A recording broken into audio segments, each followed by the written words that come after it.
Di baru-baru ini barulah pernah saya menawarkan ke anak-anak, saya mau ke ini enggak, mau ke Zoom enggak? Iya.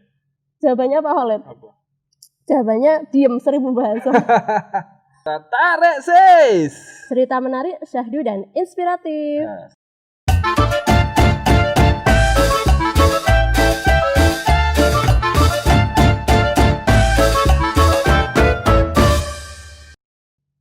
Ya, assalamualaikum warahmatullahi wabarakatuh. Waalaikumsalam warahmatullahi wabarakatuh. Bersama kita dalam acara Tarik Sis. Cerita menarik, syahdu dan inspiratif. Nah, selamat datang semuanya, selamat datang anak-anak, selamat datang semuanya yang menonton podcast hari ini.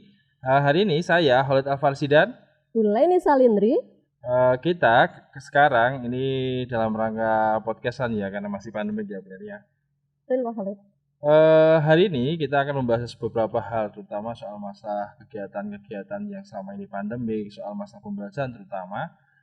Banyak sekali yang perlu kita nanti obrolkan ya, boleh nih ya. Siap. Jadi di kala pandemi ini memang kita mulai harus bereksplorasi, mulai kita mengembangkan diri, mulai kita harus bisa berkarya dan lain sebagainya. Karena memang di kala pandemi ini kita perlu adanya wawasan yang lebih maju, lebih bisa ke depan, bisa menjadikan anak didik kita itu tetap bisa berkarya di kala pandemi ini. Boleh nih, bagaimana kabarnya? Alhamdulillah sehat Pak Khalid. Bagaimana Pak Khalid kabarnya? Oh, alhamdulillah sehat sekali. Ini gimana nih? Jenengan kan saya dengar punya usaha ya, terutama bidang apa ini? Betul Pak Khalid, saya sebelum pandemi juga sudah punya usaha. Namanya bergerak di bidang fashion, lebih tepatnya di dalaman hijab atau yang sering kita sebut dengan ciput. Tahu ya Pak Khalid ya, ciput ya? Ciput itu yang gimana ya? Dalaman hijab ini yang seperti yang saya pakai, kemudian yang sering dipakai ibu-ibu pejabat atau mbak-mbak bankers. Oh iya. Sehingga jilbabnya rapi seharian itu mesti pakai ciput saya Pak Khalid. Oh gitu ya. Gimana nih perkembangan ciputnya untuk bulan ini sendiri? Untuk pandemi itu berarti dimulai dari bulan Maret. Diakui memang sangat-sangat berpengaruh pada perekonomian kita Pak Khalid. Termasuk apalagi ciput kan bukan kebutuhan wajib ya. Jadi yang kebutuhan wajib saja mereka banyak yang kesusahan kok malah mau beli ciput. Jadi sangat terasa perubahannya Pak Khalid. Nah, ciput itu sendiri kan memang diperuntukkan untuk perempuan ya. Mungkin kalau saya pakai ciput ya nggak cocok juga ya. Tapi ada yang beli bapak-bapak ada. Buat istrinya. Iya, buat istrinya.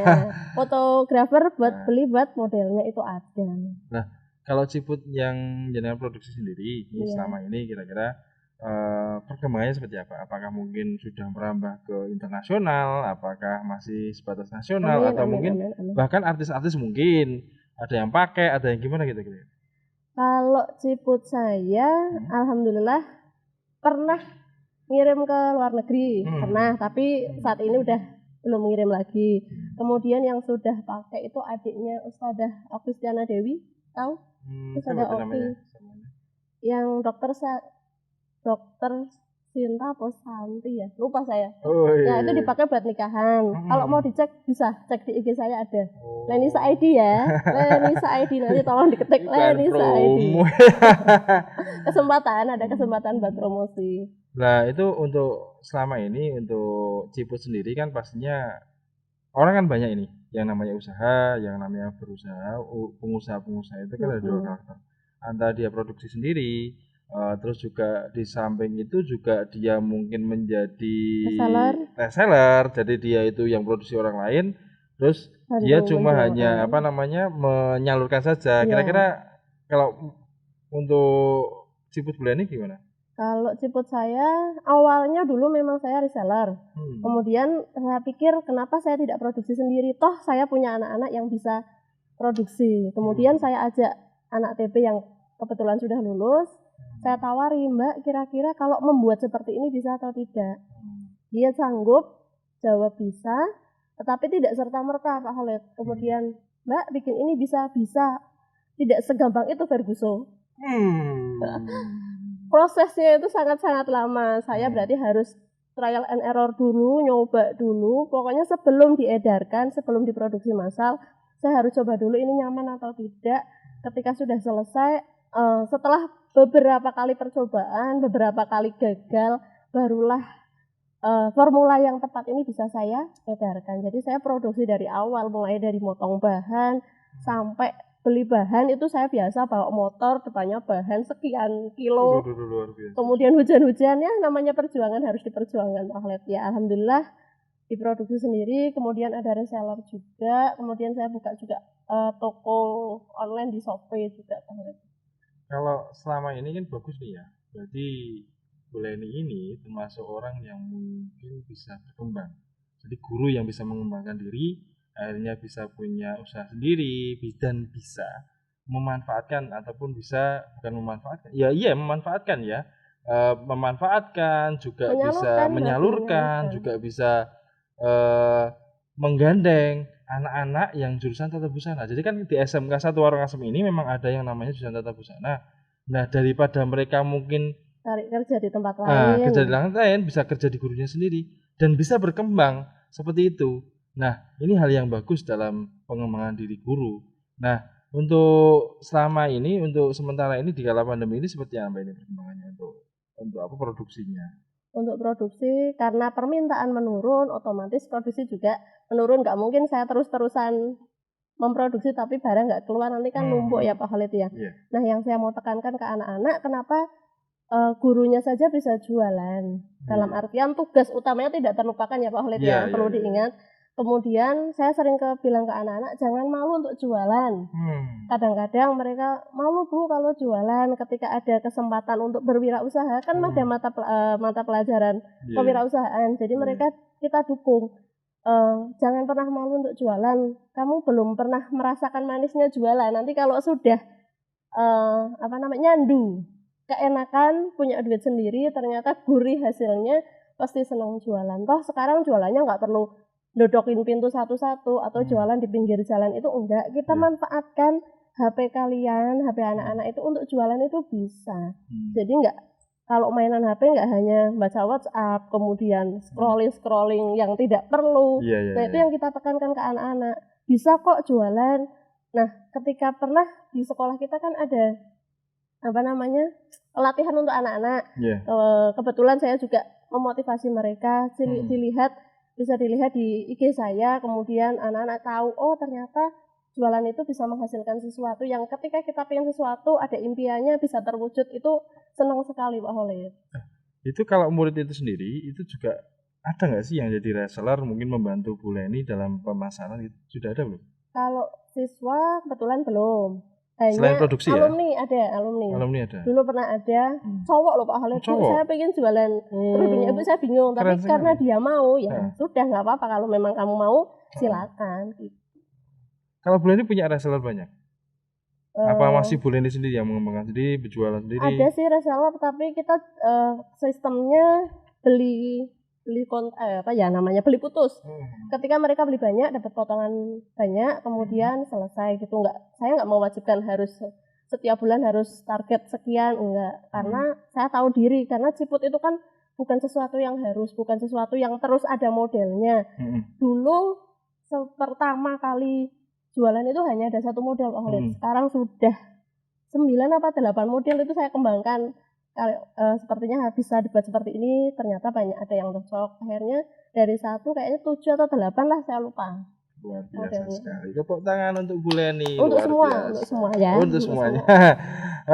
Jadi memang ini hal yang sangat inspiratif. Memang ini bisa sebagai contoh kita semua ya. Jadi untuk kalian semuanya yang mungkin bisa menonton podcast ini, bisa belajar ini dari Bu Leni soal masalah usaha terutama. Jadi di kala pandemi ini kan memang ekonomi menurun nih. Mungkin kalian nggak bisa dapat uang saku, mungkin ada yang nggak dapat pekerjaan, mungkin ada yang mungkin alumni, mungkin orang lain atau masyarakat yang di PHK. Daripada harus menunggu pekerjaan, kita usaha aja seperti Bu Leni. Nah ini Bu Leni, kita mungkin ke bab lain. Ini terutama soal masalah Bu Leni kan jadi guru nih ya. Pasti juga usaha itu kan sampingan. Yang tugas utamanya adalah mengajar. Terutama di kala pandemi ini pasti banyak sekali hal-hal baru. Banyak sekali hal-hal baru, terutama dalam model pembelajaran. Dulunya yang orang-orang itu bisa langsung itu melihat ya, di papan tulis, bisa mengajarkan, mungkin secara online juga ada, tetapi bisa bertatap muka. Ya. Tapi sekarang karena pandemik ini, anak-anak tidak boleh berangkat sekolah, harus di rumah saja selama berbulan-bulan, hampir 1 tahun. Iya, betul. Nah, kira-kira kalau Bu Leni sendiri, ada kendala nggak sih, Bu? Untuk pembelajaran jarak jauh yang kita mulai sejak bulan Maret, berarti saya ingat sekali itu karena anak-anak mau ujian. Kemudian hari Minggu, Bu, ini katanya ujiannya ditunda, ditiadakan. Iya, sebentar nunggu kabar dulu. Wah, itu 1 malam itu handphone nggak pernah berhenti isinya chat anak-anak. Kemudian setelah itu berarti mau tidak mau, suka tidak suka Pak Khalid, kita mikir apa ya yang pertama kali bisa kita lakukan supaya walaupun anak di rumah, kita di rumah atau kadang pas jatahnya di sekolah, berarti di sekolah memanfaatkan apa ya? Oh, paling mudah adalah WhatsApp grup. Kita manfaatkan itu. Kemudian setelah kesini karena semakin kok belum boleh masuk sekolah, akhirnya kita cari yang lain selain WhatsApp apa ya yang bisa pembelajarannya lebih bisa apa ya namanya ya, memfasilitasi kita banyak hal. Jadi ketika pembelajaran jarak jauh itu kita mulai, otomatis Bapak Ibu guru juga mencari cara bagaimana pembelajaran tetap berjalan dengan baik. Tanggung jawab kita terhadap anak-anak juga harus tetap kita lakukan. Kita tetap menekankan pada anak bahwa kalian itu bukan libur panjang, tapi belajar dari rumah. Jadi sebagai guru ya juga harus terus mengingatkan, ayo belajar, bukan hanya kemudian mereka terus senang-senang jalan-jalan, tidak. Kita manfaatkan aja teknologi yang ada. Jadi pertama kita pakai WhatsApp. Kemudian banyak sekali yang menggunakan Google Classroom. Atau ketika kita memberikan soal-soal, kita bisa pakai quizzes. Banyak sekali teknologi yang harus kita pelajari lebih awal daripada siswanya. Sebelum siswa melakukan, kita harus tahu dulu. Jangan sampai ketika ditanya siswa, Bu, ini Google-nya nggak bisa dibuka atau gimana? Iya, saya nggak tahu, kan nggak lucu ya Pak Khalid ya. Makanya kita harus belajar juga. Jadi mau tidak mau maksa kita harus belajar lebih lagi tentang teknologi dan pembelajaran terbaru ini, pembelajaran jarak jauh tanpa tatap muka. Kadang-kadang di baru-baru ini barulah pernah saya menawarkan ke anak-anak, saya mau ke ini enggak, mau ke Zoom enggak? Jawabannya Pak Khalid? Jawabannya diem 1000 bahasa. Bu, kuotanya. Mereka sudah saya tawari, ternyata kendalanya kuota. Akhirnya sekolahan memberi bantuan kuota ke anak-anak. Sebelum bantuan dari pemerintah itu sekolah sudah mulai memberikan bantuan kuota. Kemudian di akhir-akhir ini kita guru-guru itu banyak yang melaksanakan pertemuan virtual. Kangen ya Pak Khalid ya sama mereka, sudah lama nggak ketemu. 7 bulan ya? Iya, 7 bulan. Kalau hamil itu sudah rujaan ya Pak Khalid. Kalau hamil itu sudah rujak itu. Nah, akhirnya banyak yang memanfaatkan Google Meet.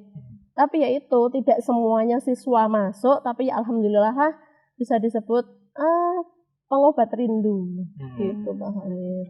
Nah, itu guru ya? Mungkin guru mungkin soal masalah IT kan guru paham. Karena mungkin beberapa kali juga menggunakan model-model IT seperti itu, dan untuk mereka belajar mungkin guru sudah memahami. Nah, ini soal masalah murid.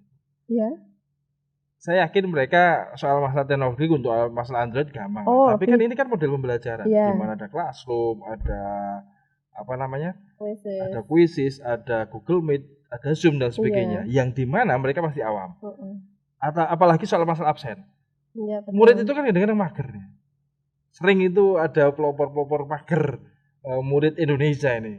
Nah, selama ada pembelajaran daring, kira-kira ada nggak sih yang murid mungkin padahal kan tinggal main HP, tinggal tiduran masih bisa. Hamil rebahan gitu ya. Lah kira-kira ada sih yang kira-kira anak-anak itu masih bandel saja, mungkin masih ada yang nggak absen, ada kendala-kendala, ada masalah-masalah di masalah itu. Kalau yang ditanya ada nggak sih siswa yang nggak nurut pada saat itu, pada saat pembelajaran online, jangankan pembelajaran online, pembelajaran tatap muka pun pasti ada 1-2 anak yang ya membuat kita bahagia.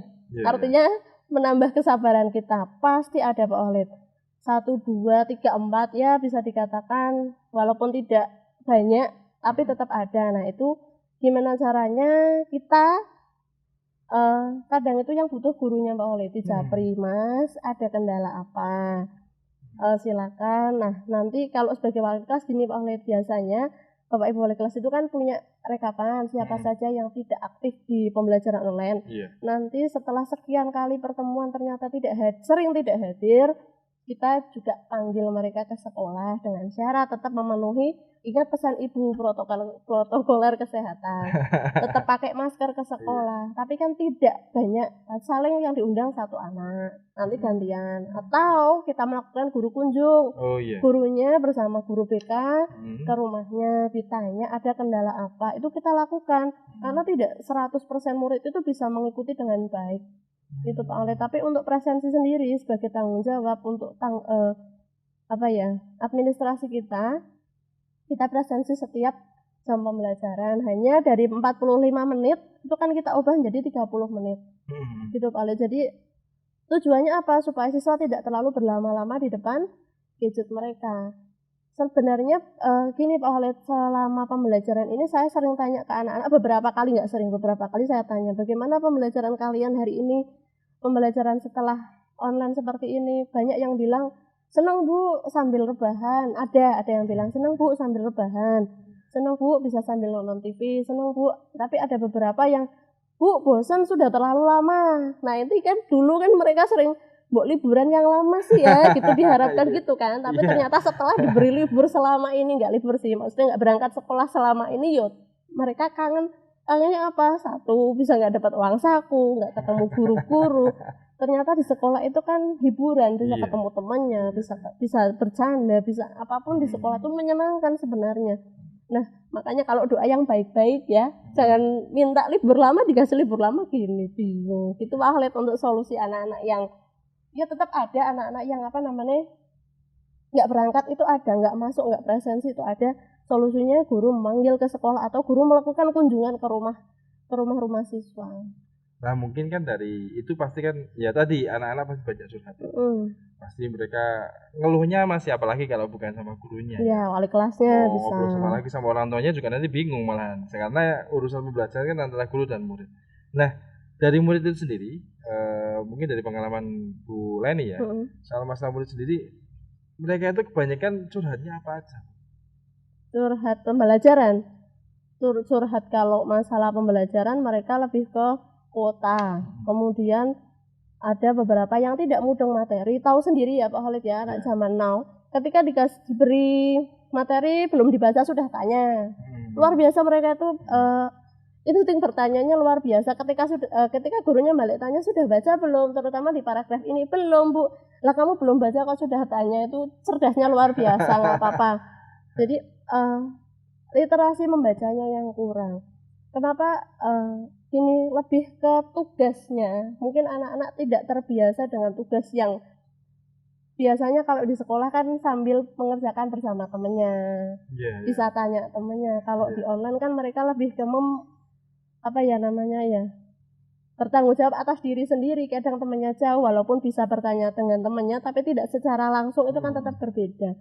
Jadi kendalanya mungkin di seputar materi, terutama yang produktif. Anak yang saya pegang itu kan tata busana. Mau tidak mau mereka harus belajar pola, belajar apa. Kalau tidak didampingi gurunya kan agak susah. Nah itu yang banyak dikeluhkan di situ Pak Khalid. Yang produktif kasihan ini. Kenapa? Yang praktek-praktek itu kan anak-anak kan harus praktek. SMK kan lebih banyak ke prakteknya. Kalau nggak praktek itu rasanya sebagai sayur tanpa garam gitu. Ya nggak sedep gitu loh. Nah dalam menghadapi seperti ini nih bukan, kira-kira untuk guru-guru sendiri itu punya nggak sih strategi, inovasi, cara bagaimana caranya pembelajaran model daring ini yang mungkin seumur-umur ini ya, amin, mudah-mudahan hanya satu kali ini aja lah, jarang dilakukan sama guru sama murid. Ini kira-kira punya inovasi apa sih Bu? Ada yang kira-kira punya strategi ataupun inovasi baru apa yang kira-kira pembelajaran itu bisa menarik kan? Kalau ini ke pengalaman saya Pak Khalid ya, berbagi pengalaman. Karena kalau diberi materi-materi tugas-tugas tidak dikaitkan dengan kehidupan mereka, sayang sekali. Karena anak-anak di rumah itu kan nggak boleh keluar-keluar. Jadi harus lingkungan keluarga. Contohnya gini, di materi saya ngajar bahasa Indonesia, ada materi teks prosedur. bagaimana cara saya memanfaatkan supaya anak dapat belajar tapi dia merasa bermakna pembelajarannya. Akhirnya saya pakai, silakan kalian buat prosedur apa saja. Misalnya ada yang membuat prosedur, kemarin sedang ramai masalah kopi apa itu, dalgona, ada yang buat itu. Kemudian ada yang saya minta untuk misalnya gini, kalian silakan mencuci baju sendiri. Nah, ditulis step-stepnya, langkahnya bagaimana, itu bisa masuk pembelajaran, prosedur. Kemudian untuk jurusan tata busana, kita harus memanfaatkan pembelajaran ini supaya bermakna. Kita di pandemi seperti ini kita kan butuh masker. Masker itu kan insya Allah mudah untuk anak tata busana. Saya minta mereka untuk membuat masker. Untuk yang kelas 11 belum tahu polanya, saya kerjasama dengan guru produktif. Bu, saya minta tolong anak-anak diberi contoh pola pembuatan masker, kemudian mereka untuk membuat dan dibuat prosedurnya itu masuk ke prosedur. Selain itu untuk kelas berapa? Kelas 10 yang berarti sebelum ini ya. Biografi itu kan biasanya orang-orang yang lebih dikenal, Pak Soekarno, kemudian orang-orang yang terkenal ya, Pak Khalid ya, Pak Harto dan sebagainya. Nah, karena pandemi seperti ini mereka harus di rumah saja, saya minta mereka untuk membuat biografi orang tua mereka.